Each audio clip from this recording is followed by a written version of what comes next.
Good morning. Today we're going to present our second integrative project. The name of our project is Smart Room, and this project was developed by Covarrubias Colirio, Manuel Giovanni, Rodriguez Rosas Andres, and myself, Silva Lopez Karim. First in the agenda, we have the general aspects of our company. Then we are going to present the description of the problem, where we're going to present the general and specific objective, the project justification, the scope, and the limits of our company. Then we have the development of the project, and last, the results and the conclusions of this project. Now, about the general aspects, first we have our company name, which is ADTT, which means Assistance for the Disabled Through Technology. And we chose this name because our goal is to help people that need a special assistance, but with the use of the latest technology.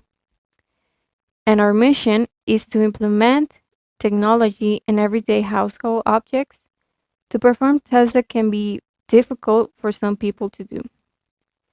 And our vision is to improve the security of our clients in their homes, and then more and more people join us to equip their homes with our services.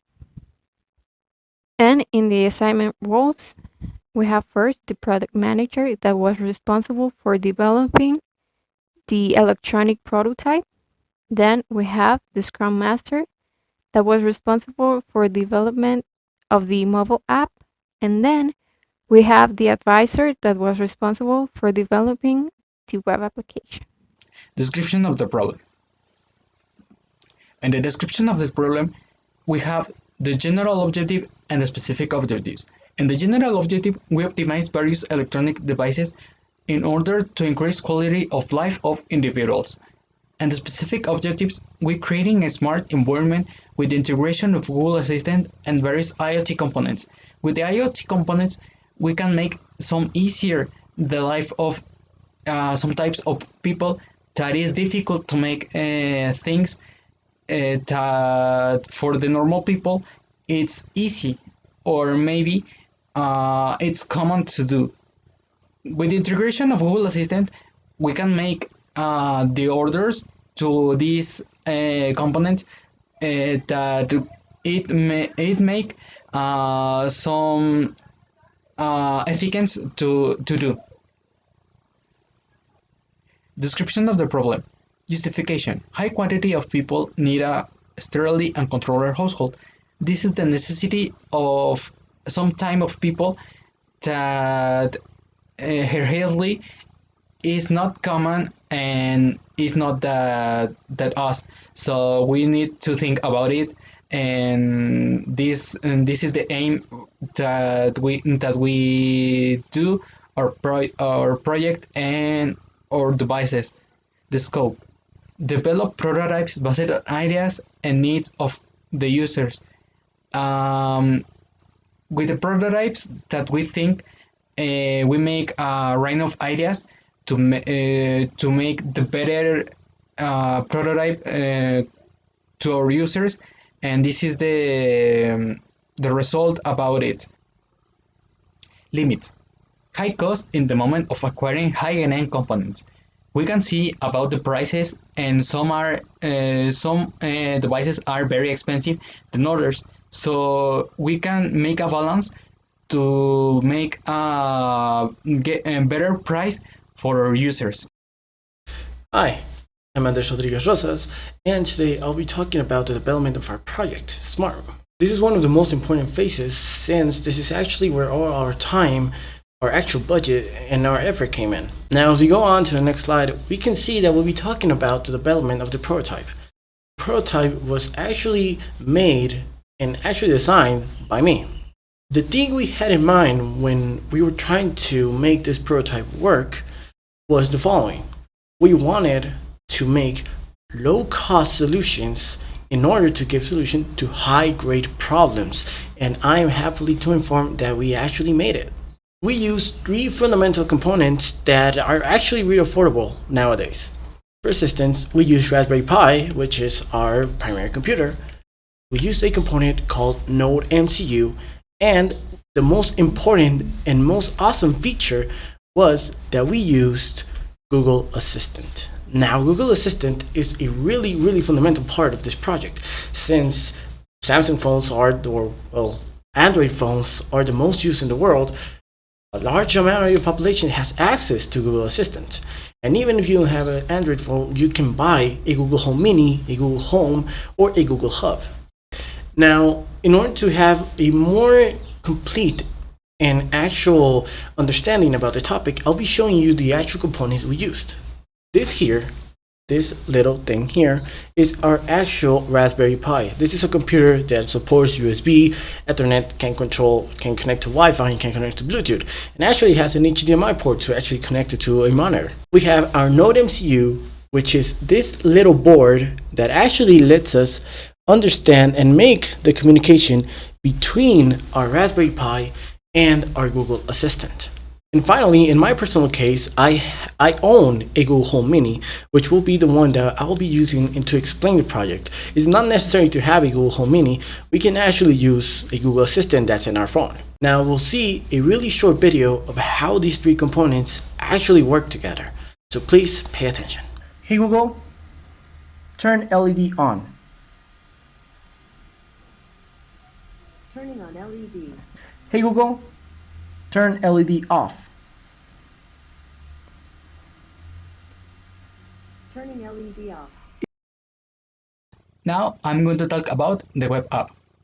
The web app was made in HTML5, have a Node.js, have MongoDB, and another language that make possible the visualization of or information that is service about us, make login, make registration, and make graphics, and another things that are in our website. This was important to make it because the user can make about us, so the information about the enterprise, the developers, and another things that is important to make to know it to the user. In the development of the mobile app, we used Android Studio, which is a software development environment to create software for Android. And for this application, a registration and login interfaces were created, as well as a menu interface. In this menu interface, you have the options to enter the interface about us, where you can see information about our company. And we also have the interfaces where the data obtained from the sensors is displayed. The first interface when you enter our app is the login interface. In this interface, you have the create account option and the login option. In the create account option, you will be able to register to enter the app menu. And during the development of our app, software tests were carried out to verify the correct function of our app. And if errors were found, they will be immediately corrected. Our app was created with the intention of keeping our clients informed about the temperature status of the residential environment, and a flaming sensor as well will be implemented to alert about a fire, and many other sensors will be implemented in the future. And in general, this app was created with the intention to provide security to our clients in their home. And all we want for our clients is that they feel more safe in their house when they have no one else to be there to help them.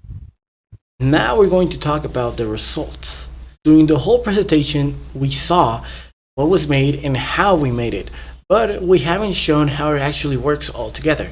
And this is where we will show another short video where we can show our model, our prototype, our website, and our mobile app actually working all together. So please pay attention and thank you. So here's the Node MCU, Google Assistant, and the Raspberry Pi over there. And everything's connected with this little cable here to the Raspberry. and Google Assistant is just there. I'm gonna turn on enough things without using anything, so I'm gonna try to show my hands the more I can. So here you go. Hey Google, turn LED on. Turning on LEDs. So there we go. The LEDs are turned on from my hands. Now I'm gonna tell them to turn them off. Hey Google, turn LED off. Turning LEDs off. Turned off. Hey Google, turn on alarm. Activating alarm. Hey Google, turn alarm off. Deactivating alarm. And finally, we have the fan. Hey Google, turn fan on. Turning on fan. So the fan gets a bit stuck, so we just have to push it a little, and then it's on. And okay Google, turn fan off.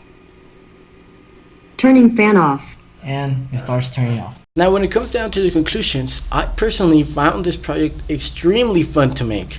I was never that keen to making electronic parts actually work. Most of the time everything would just short circuit and everything will go haywire and I wouldn't really know what to do. But with the help of my teachers, with a little understanding of Python programming that I actually learned as much as the semester went by, I'm happy to say that I actually liked the project and how it turned out. It might be missing some parts that we did say it was going to be implemented from the beginning, but due to circumstances where all this happened, we couldn't really get the components we wanted. So we had to adapt ourselves to the components I personally had and the components that my brother actually left when he moved to the US. So maybe the project isn't fulfilled at the 100% that we actually wanted it to be in the beginning, but we did show a project working that we actually believe that it is, if it is implemented in day-to-day life, it can help, and it can help a lot. Since our product is actually really, really low cost and extremely helpful. That'd be all for our part. Thank you so much for your attention. Have a great day, and please stay safe, stay home.